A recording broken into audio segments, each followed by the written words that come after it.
Yeah, my pen also records. This is a live scribe, which is an amazing tool for different learning needs. Yeah.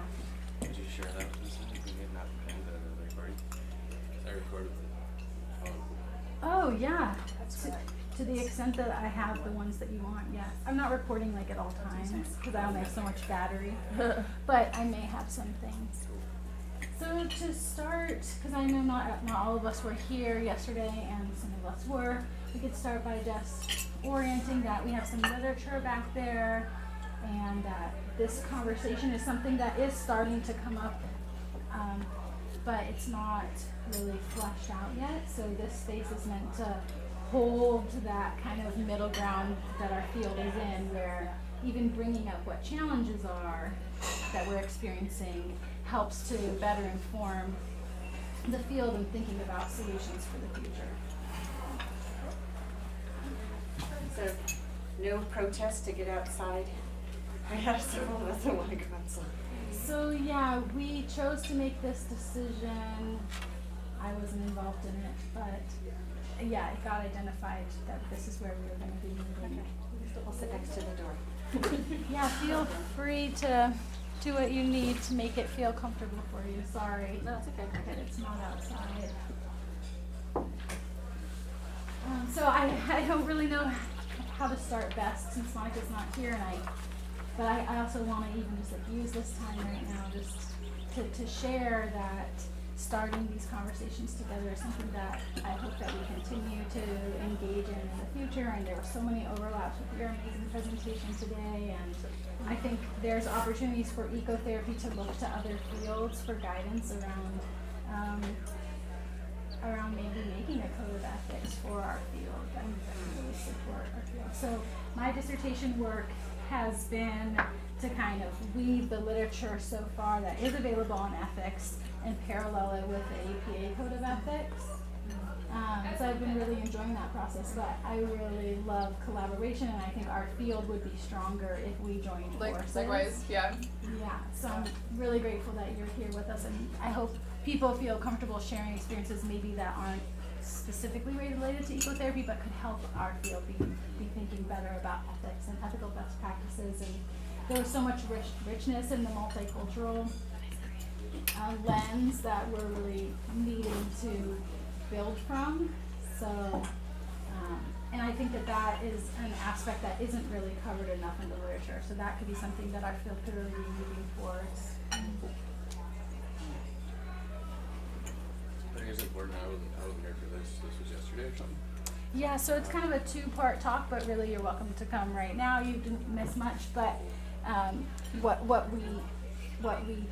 the reason that you didn't miss much is because we've distilled it into this, which is, yeah. Okay. Could we read just some of the questions? Yeah, does someone feel comfortable reading them out loud? I can read them. Okay. I can read them.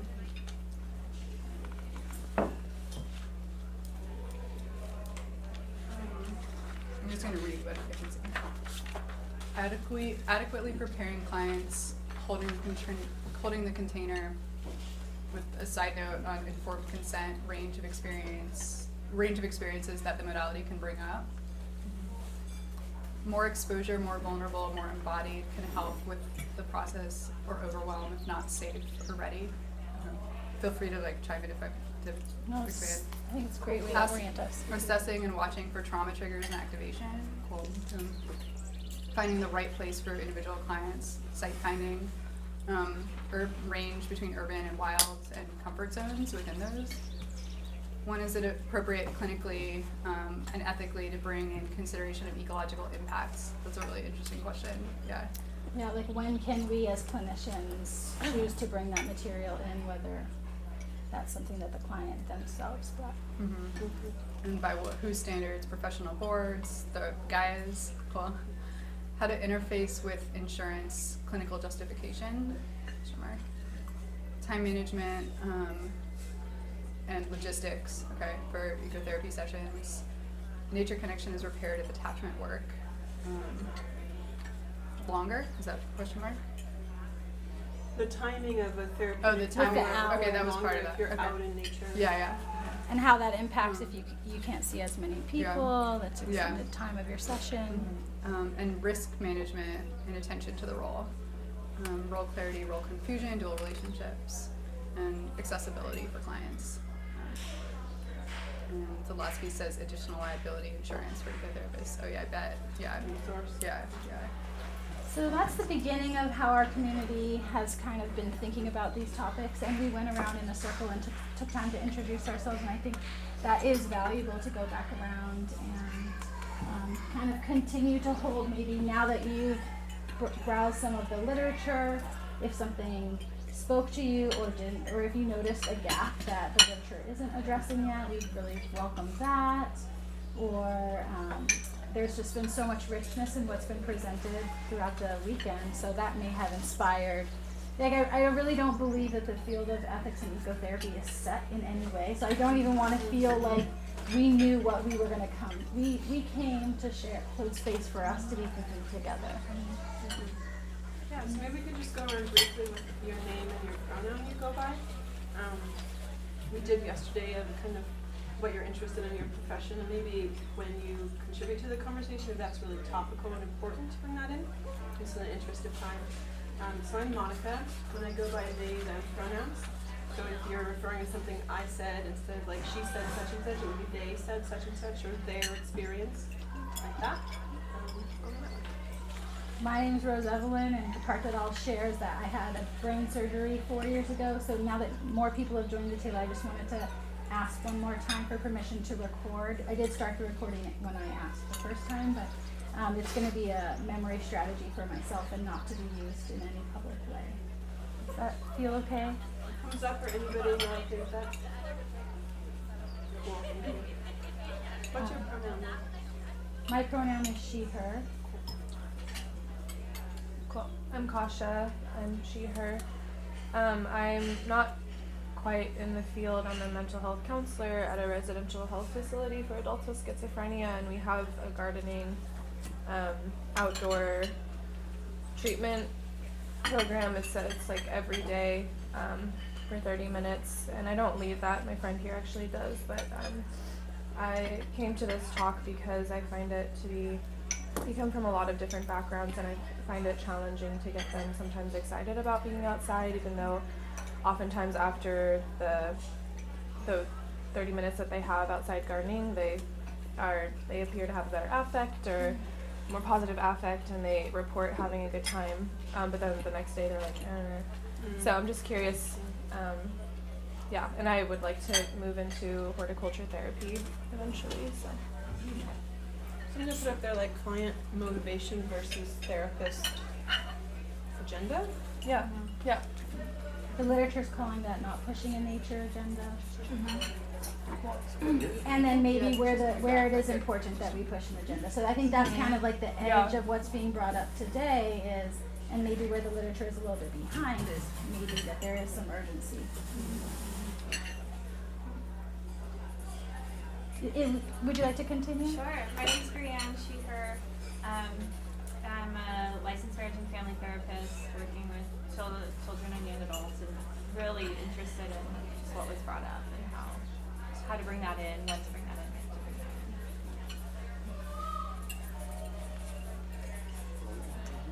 in. Brianne.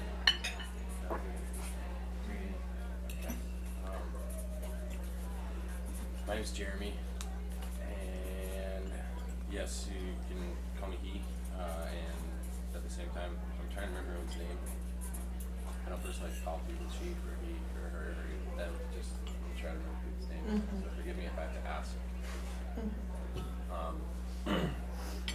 Yeah, I think what's coming up for me right at the moment is, what's relevant is I'm not sure if everyone here is from California or not, but there's definitely a difference in Californian ethics, and when we're talking about ecotherapy, it's not across the board, it's not across the country, it's not across the world.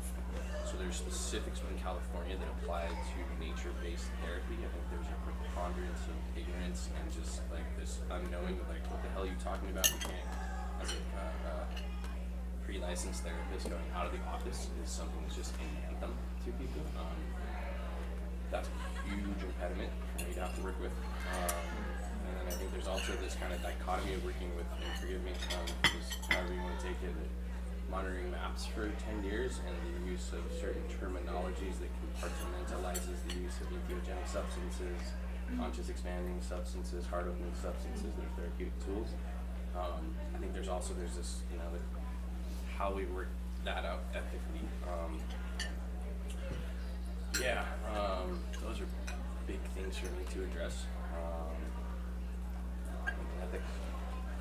Maybe like compartmentalizing and siloing interdependent needed things in dialogue, or how would you say that? Can you say more about what that means?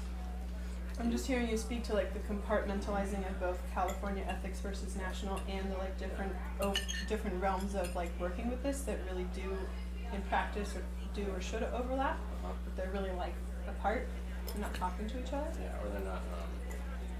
It's like not in the service of unity or collaboration. Collaboration. Yeah. Yeah. Sure. And I think It's also a reduced naming shorthand. Californian ethics as a theme for us to remember. We, just to interject really quick, we have a little handout that guides some agreements around holding sensitivity of this topic together.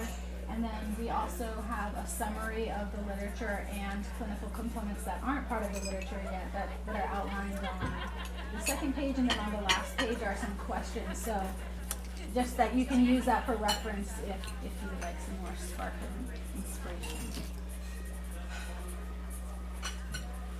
Would you like to introduce yourself? Hi, I'm Lily. I wasn't here yesterday, so I'm kind of like dropping in. I don't know if I'll stay the whole lunch period, so I was just gonna say I might leave at some point. I'm just feeling like, wow, this morning was a lot. I might need some outside time, but I'm glad this is happening. I am a licensed marriage and family therapist, and I was working in an outpatient clinic where I was teaching ecotherapy and trying to understand how to bring really low-functioning crisis clients to have nature as a resource. And right now I'm also teaching an ecotherapy course to other therapists, and this question has come up a lot of what is the agenda of the therapist, and so I'm curious what languaging other people have around it, to keep educating myself so I can provide really good education to therapists, but also for clients and to keep understanding that. So that's where I'm at. Okay, I'll just be really short, but my name is Jennifer Owens. I'm a social worker, a licensed clinical social worker, but I practiced old school frontline social work for many years in the community, and I did emergency work too, and we did a lot of work in New Orleans after Katrina, which was very interesting, and I think that after reviewing this a little bit last night, like a nerd, I was like, what are the resources? You might want to take a look at the NASW Code of Ethics. I think that the social work ethics could be helpful to draw in, and for me have answered some questions, because social work rests on the systems theory, and it's all about how systems interact, like the environment. Like, I feel like we're old school ecotherapists, but no one in the field actually practices it, because we believe in systems. Like, that's the whole point. Like, we talk about oppression, we're allowed to talk about that in session, and that's important, part of our practice, because we're not psychology based, but it's really missing out on these pieces. And I'd love to answer the question about, can we say something in session? Please do. Or can we talk about it? Okay, is that the answer? No, I want to hear what you have to say about it, because that's my question. Yeah, I'd love to hear everybody's. It sounded We almost talk a lot about that, like addressing racism, because you meet client where they at, everyone has dignity and worth, but also like we're also humans in the session and like in the world, and it might be okay to like share our experience with clients so that we're humans, not just like robots that they're engaging with. So I don't know, I'm curious what you all think.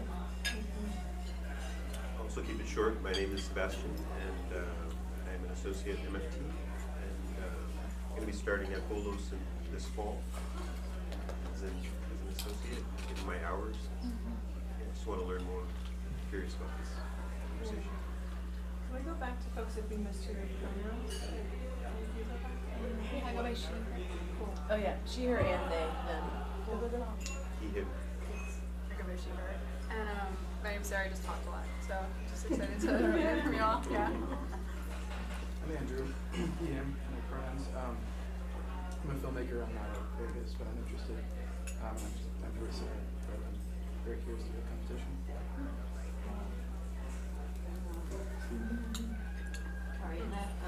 She, her. And my question is, like, especially in the lieu of everything we've been learning or digesting this weekend, how do we go back to our individual clients and not have something of this? You know, of course it's going to be a part of us because now it's in us more, just a little bit more awareness of you know, I would say, for me, the severity of the climate crisis and just, you know, a little bit more role as ecotherapists. You know, as a regular therapist, not so much necessarily saying something, but as an ecotherapist, I feel like it's almost ethically not okay not to bring it into the room. That's kind of what I'm getting this weekend for my own self.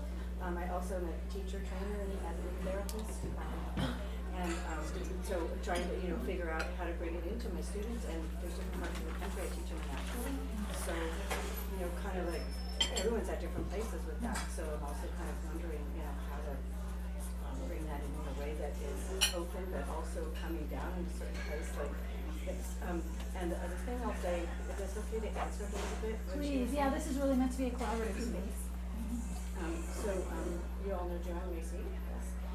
So she's got a book coming out in summer, and I had a very huge gift of being able to write a part of an article for her, and part of the article speaks to how therapists, including Jan, and several other people here, are bringing in her work into their regular sessions. So when the book comes out, if you have any interest, that'll be one of the chapters.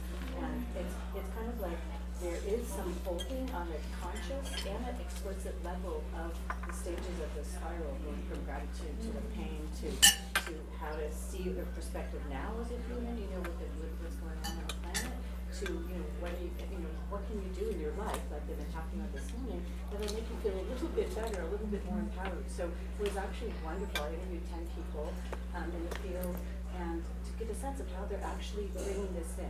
So I'm still new at articulating it, but I was super inspired to hear that certain people are actually naming Joanna's work in their work, and actually a woman here that worked with people in Sonoma fires. She actually would recommend the book coming back to life to some of them, and an act of hope, so that they can actually have some more literature and foundation to kind of realize this is not just them, they're not alone, you know, there's a lot of things they can do to kind of help themselves, their neighbors, their families.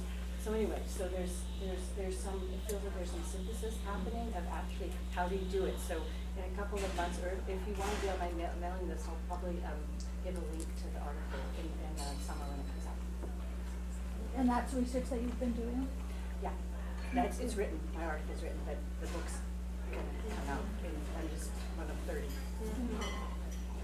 Can I ask a question? I'm just not familiar with the ecopsychology field, like the nuances of it. Do people come with the intention of seeking an ecopsychologist, or is it sometimes, or more often, that you are a therapist and you offer that service to somebody, and you offer, is this something that you'd be interested in, this type of healing? Or do your clients usually come to you with that intention? I think that it's both, okay. And maybe that's a really interesting part of the, like, how do we do this? How do we bring this to clients? How do we speak to, in our outreach, bringing people in who might be interested in that? How do we bring this to existing clients who may be with us for traditional therapy and may not necessarily come with, like, I want to do this? And yeah, I mean, personally, I think there's a lot of parallels to when do we bring racism or social inequity or things like that into the therapeutic room.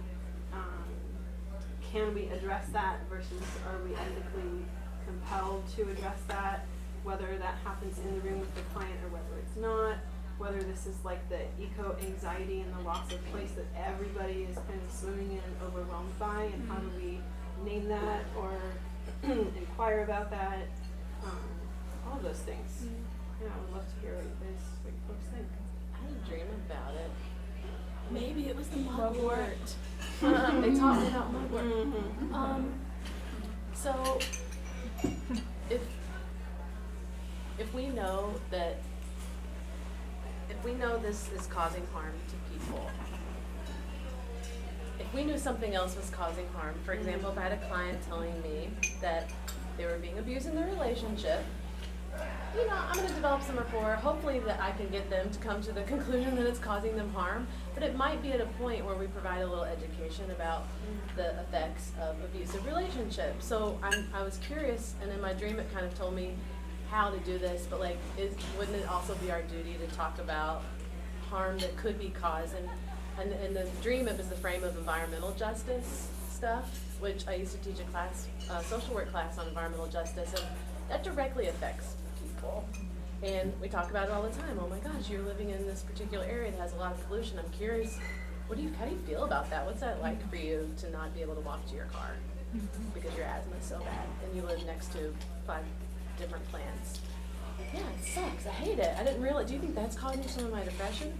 Let's talk about it. So I'm just curious if we could frame it in like, it does harm people. If we're saying the science and the research says that climate change or ego anxiety or the disconnection or the loss of relationship is harming, I do think it could be appropriate to bring up. I don't know. That was just kind of the way I was framing it in my dream. Because I dream about work all the time. I'm always in session. I'm working with things happening. I just want to name and honor that, like, us coming together, I think, has a real power for us individually when we go back home to feel like, okay, what I'm doing, we decided that this is an ethical best practice kind of a thing. So let's decide. Should we say it? What do you think? Do you think it's our duty to talk about potential environmental factors that can cause harm to people? Absolutely. Yeah. I mean, I think that's part of my energy coming here is like reading like, when is it appropriate? Like, when isn't it appropriate? Like, that it's absurd. Yeah. I mean, that's my personal experience of like, yeah, and it has a lot to do with, I think, like, hesitancy and like the insurance company issue and now this trickle down effect. Where things could be completely the opposite. And thinking about some of these talks this morning, even of what do we want? Like, what do we want to dream versus like what are we like up against, battling against insurance companies that are imposing all these limitations upon ecotherapy versus is it ethical to start an insurance provider that would provide such services that would also, I don't get the financial aspect obviously, but yeah. Did you all talk about yesterday when it was take a further step to grow something bigger? yeah, and part of the literature and what my exploration has been is that some ecotherapists don't even want to identify with the APA or these other frames, insurances that are mandating rules that we have to comply to. And I think we could also take a moment to think back to the origins of healing modalities and that they happened on the earth, in the earth. So kind of just for us to hold that we are kind of working within a colonized framework and that we need to push against that. I'm going to second on that because I just got finished with Andy Fisher's 5-week course with their ecopsychology, and he was basically saying, psychology, traditional psychology, is capitalized. Basically, we're ameliorating the problem versus really healing the problem, which is a bigger system issue. Plus, we don't talk about these bigger things, and I think that's maybe part of the thing too, because a lot of psychology is, these big corporations that, of course, don't want us to shake up the system. So anyway, just put that in there. I'm still kind of chewing on that, but yeah. I mean, personally, I think that's huge. I didn't want to go into therapy for the longest time because I'm like, I don't want to be a Band-Aid helping to prop up a system that's destroying life and so dysfunctional, and also how do we interface with that? If we're doing this for our livelihood and we're within these frames, how do we like grow things up through the cracks, like Rachel was saying? And yeah, I think this piece you're speaking of, like, don't let these things keep us from doing what we know is right. It's so important. And how do we also like anchor in that, stay in that? He's calling for radicalizing the psychology so that we don't just do the nice little things. That if we don't talk about it with our people that we're healing, who's going to talk about it? I mean, no one else actually says they're including the earth and, in the whole society. They are not picking in their traditions, modern psychology. But anyway. Can I ask? Did you come up with when it's not appropriate at all yesterday to bring up? That hasn't been a topic Do you remember the raised. example? It was one of the Oh, women the had homeless. the example that she was working with this couple, and she was helping them to communicate, and they communicated a decision to log their land. Remember that one? And she was like, "Did I just help you come to this decision that's like harmful?" And she was curious about, because the goal was communication. She was curious, like she's like, "Should I say something like this is like totally not what I'm not down with this?" So that was the question, and I don't know. That's tricky. It's tricky because they weren't. So there is a lot of literature kind of on this topic, although it's also evolving. And I think, I don't know if it would be helpful to like list who or who wouldn't be helpful, although we could talk about that right now. But yeah, I would say that is something that we need to be thinking about, is maybe when it isn't the best decision.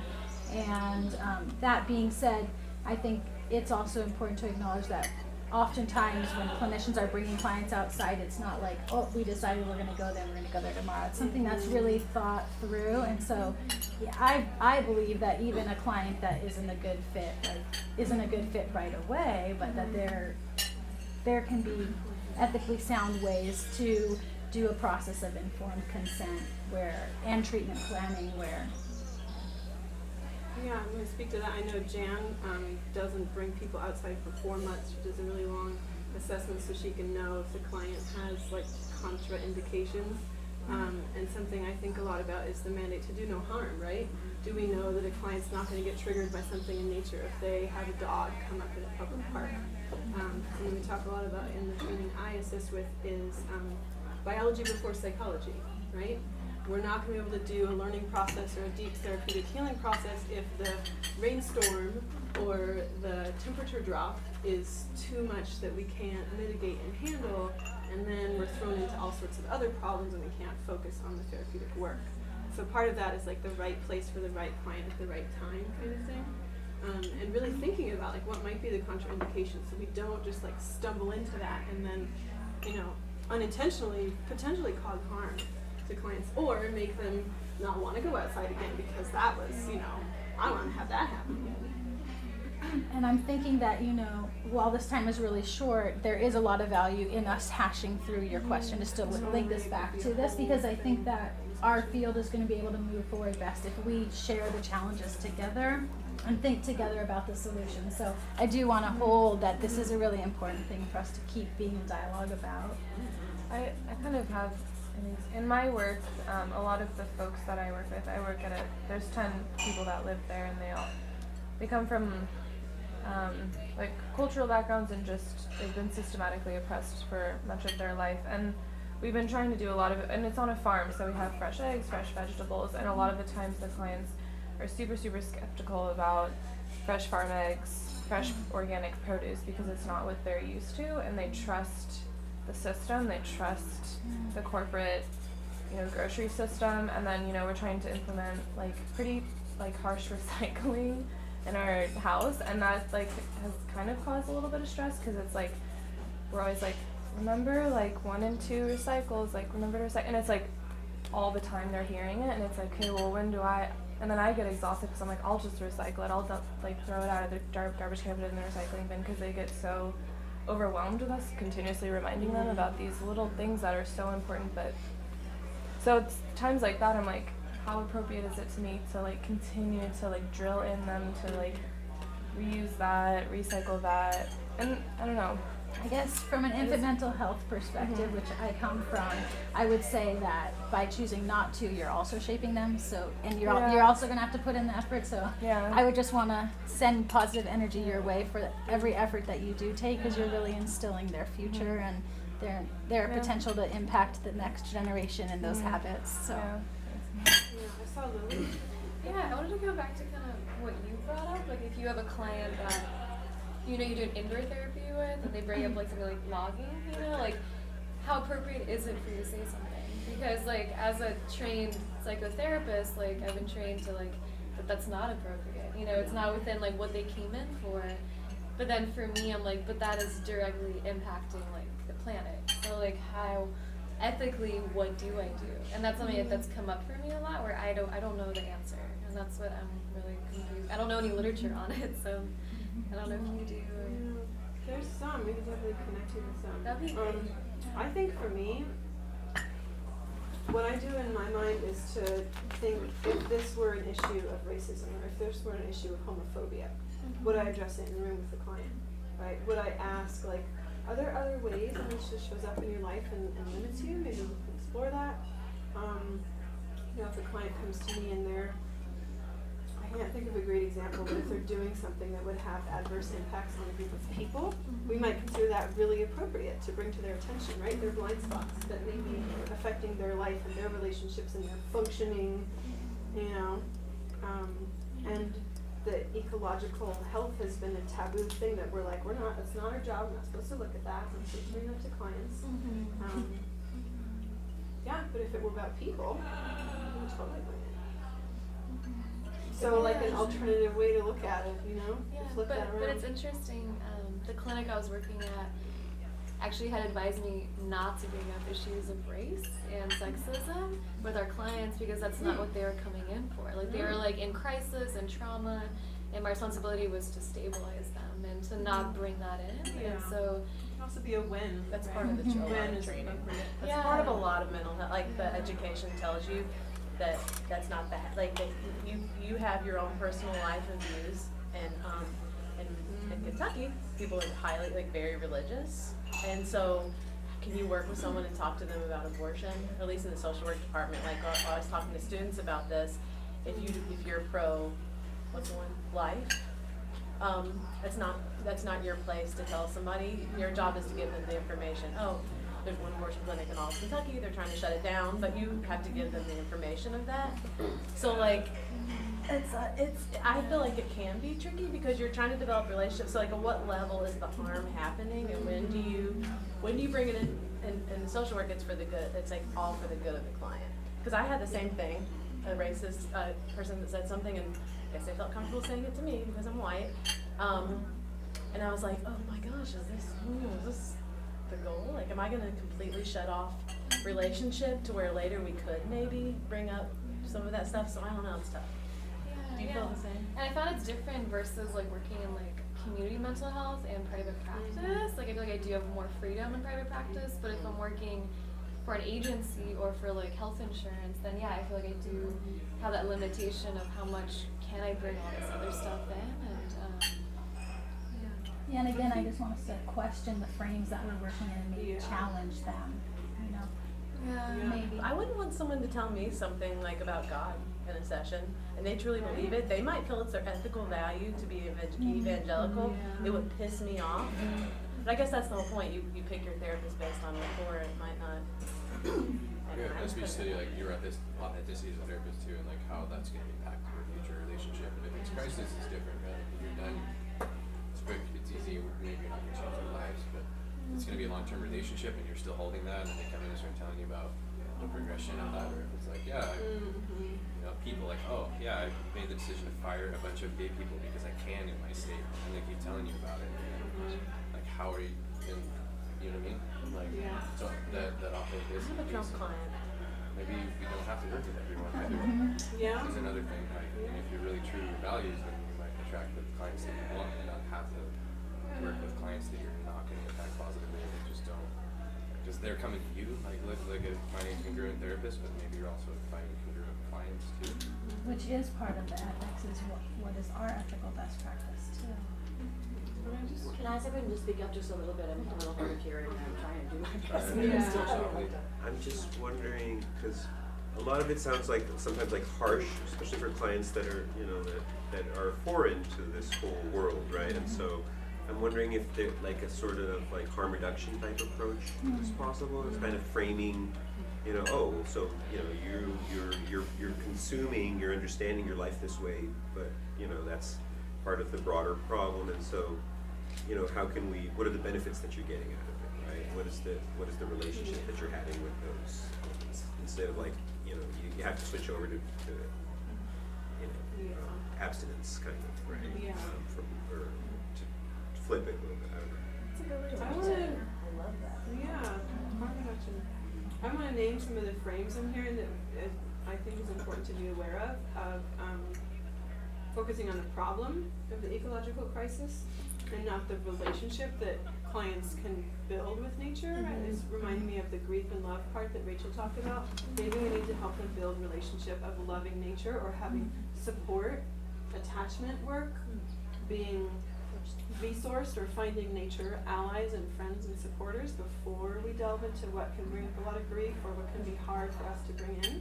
And I also think we can fall so easily into the trap of the individual work and the individualistic Western worldview and the way that therapy's been colonized to be this like, we're here to do this individual like psychological repair. Because for me as an ecotherapist, I feel like I have an ethical compulsion or something like that from inside of me to work not just at the individual level, but to be in action at the way larger level. So then I wonder if as ecotherapists we can also offer in parallel like some kind of combination where we're also being with clients in action. That's like we go out to, you know, do grief and love work on the lands that have been devastated by fire, and we bring seed balls and we sing songs to the earth and we give gratitude and we say we're sorry and we do grief ritual, some way that they can be combined. And it's not like, you should really go out and save the world, don't you know? Everything's a disaster and this is a big problem, and, right? Like not proselytizing or evangelizing to people who never asked for that. I like that way a lot of helping them to bond first and feel that connection so that there's a quote, you know, that it's not you're saving the forest, it's your trees that is the forest that's saving the forest or something. I forgot how the quote is, but there's more to it inside. That's why I love Forest Day. Takes out the middleman and like just lets the work happen. But I get paid more to do therapy. I was curious when you said harm reduction, like, it's kind of like, instead of saying like, you have to recycle everything, because like back to your question, because I think that's really interesting if you meet people where they at, do they care about recycling number ones and twos like 100%? They're probably like, are they in treatment? No. They're in treatment, like residential? Yeah. They're probably caring, remember they said like Maslow's, they're probably caring about some other stuff right at that moment. I mean, yeah, there's a lot of stuff they care about more than the damn bottle. Right. So like, if you used your model, it'd be like recycling everything is abstinence, but like harm reduction would be, what's it feel like to eat the egg maybe is a harm reduction? I'm just curious of like applying that to this case, because I think that's really interesting, what you all are doing. Yeah, I don't have a direct response. I think motivational interviewing can kind of parallel into this too, and scaffolding with clients, slowly exposing them to this material. And another thing I wanted us to think about is that we can put these things to action both through our practice with our clients directly if you have that privilege, but you can also help to shape these thinkings in your workings with your supervisor, or like I'm in a clinical psychology doctorate program, so I'm like really trying to push the frame in there. So I just want to encourage that whatever container you're in, to hold this light in there.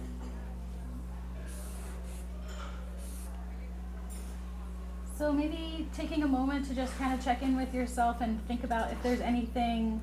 I'm just noticing that the multicultural components aren't really being raised yet, and so maybe that could be something that we could try to dive into in some ways, kind of reflecting on some of the talks that have been started. The reason I brought up like when is it inappropriate is because I don't know sometimes like how accessible it's been for my clients to do things that are positive for the earth. You know, I don't know like if it was easy for them. I don't know. I think I'm still also grappling with like accessibility of doing things that are not harmful, because a lot of the time things that are harmful are cheaper or you're like faster and just make people that have not a lot of money or time make their life easier in this capitalistic system. So that's why I asked that question, because I feel really lost in that sense. It takes a certain amount of privilege or like having your head above the water of survival sometimes to be able to take this in. But also those communities may be hardest hit in this stuff. No, exactly. So like, undeniably, yeah. And I might add that I really feel like you're already taking a step in your choice to hold recycling within your frame in saying that, you know, I think that there's value for my client to have this opportunity to make this contribution, and that in itself can be re-resourcing. Totally. So Yeah. small ways, and even the idea of ecotherapy should really be thought about also as an indoor modality also, and for us not to only think about these impacts, meaning that we're going to go outside with our client, but also how can we start to weave this into indoor sessions if we're indoors, or on a systemic level if that's where our power is.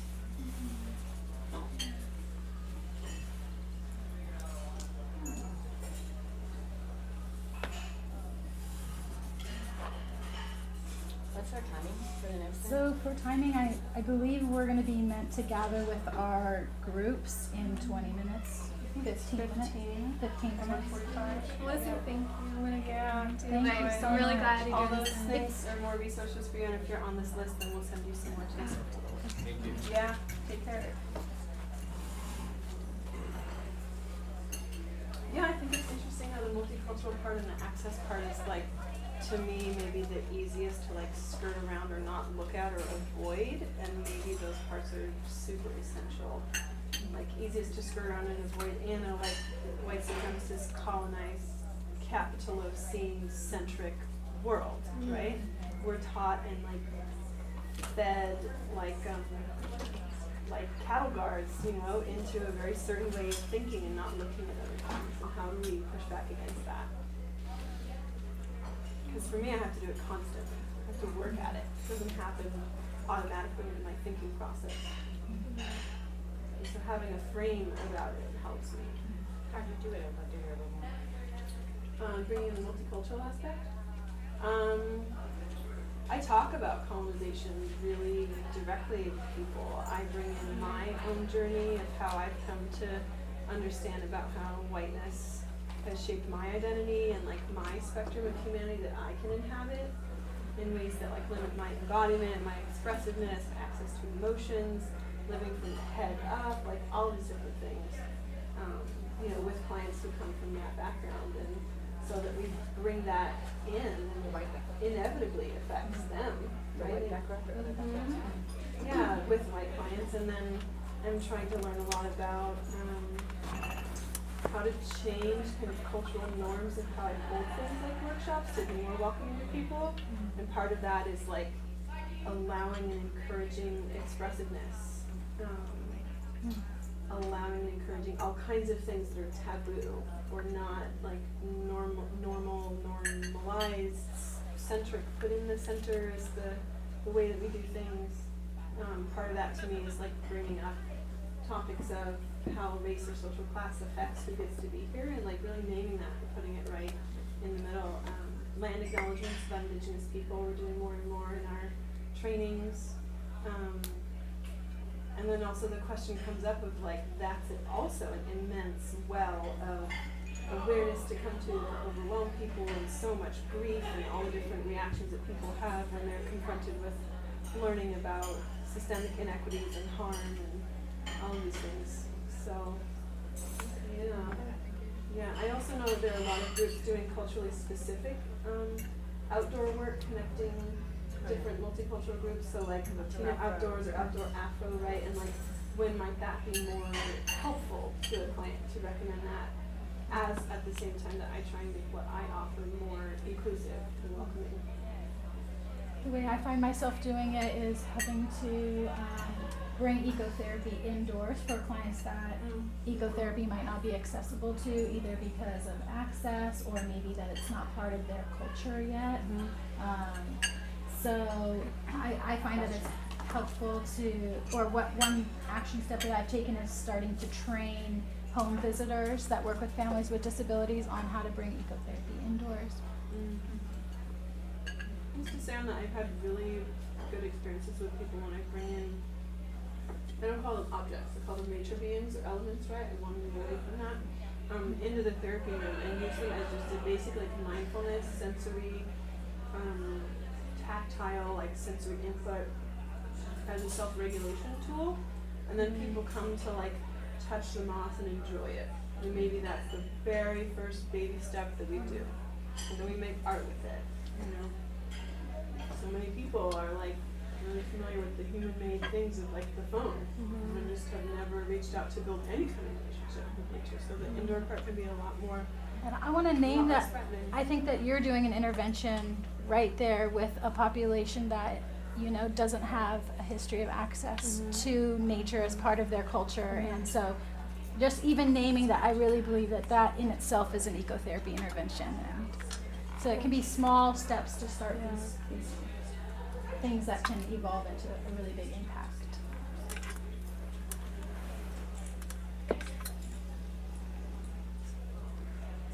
Yeah, so I'm thinking maybe, I don't know how you are feeling, but maybe a little bit of a, how are you feeling on time? I need to go. Yeah, I think maybe Yeah. closing the space together and really holding that. I really appreciate, you know, it was an extra effort to take your lunch to come and to make the compromise to come inside and etc. So I hope that this is a beginning of an ongoing relationship that we all have as a group, a community. Monica has, you have an online page, is that right? Your emails are on here. Yeah, Okay, good. they are. So you can always reach out to contact us. Shameless plug, I assist with the training that we talk a lot about this. Ariana also does a lot of training. This is, I saw that you were engage with with this. Dave in the Wilderness Reflections. Yeah. Ariana's is called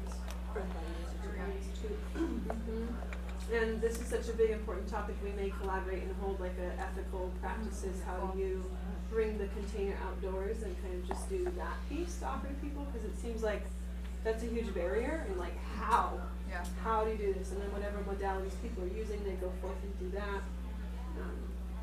I think the collaboration is going to be the key for our field and for our world, which is really what's been coming alive today for me. So I really want to ask that, you know, we held this space as facilitators, but really this was like a co-created conversation. And, you know, in whatever ways that you can have leadership to keep these conversations going in your communities and within our group, if you're, you know, have talents in keeping email threads going or something, or just want to pass the leadership on to this group to keep the energy moving. Thanks for holding it, so it's been really helpful, and I like that you did it collaboratively and put so much into it on all different levels. Yeah. Thank you. Thanks. We learn more together than we could ever in our own heads. Thank life for that. Thank you. Yeah. Cheers. So this is the email sign up if you want to stay in touch if you haven't already. And you know, we've already printed the literature, so you might as well take a copy just to give yourself a little bit more language. Adherence rating. Yeah, in Spanish. I remember. Yeah. Thanks again. I couldn't have a conversation about it. Okay, I got one on now. Yeah, thanks so much. I really appreciate it. Yeah, what happened today? It just keeps getting delayed. Really helpful, and I really Honestly, particularly I'm not sure what the like latest the update part is. because Yeah. I'm not sure exactly what's happening in class, but something better. they're such a small. Yeah. And we're all struggling with the same questions. And one of the things that I've been attending, I have been attending, but I'm just not a big deal, is to have a talk with Dave and John, just like, because we're all kind of trainers in this area, and it's like, well, you're doing the research justice. You know, it's hard to, it takes a while to take these things in, and it will still take a while to integrate it personally, but, I mean, you know, why have everyone work harder if we have some, you know, synthesis? So anyway, you modeled that, so thank you. I'm so glad, and you know, you've been kind of like holding a leading torch for our nation, and I think you, Dave and Jan, you know, we're all in California leading the torch. Like, I think us bringing our energy together will make us stronger to help more movement. So I'll give you my information, which is just right up here. So it's kind of like connecting with those clinics, but there are several in the Bay Area. I met some people the other day, Veronica from Paris. They're great. So they're doing an expanded access. I'm gonna ask them. Okay, so maybe I could ask them. Talk to them. They're like the one site in the city that Well, there's a lot of people. I'm in Mill Valley, but I go to Speaking of this diversity and opening up. I was like,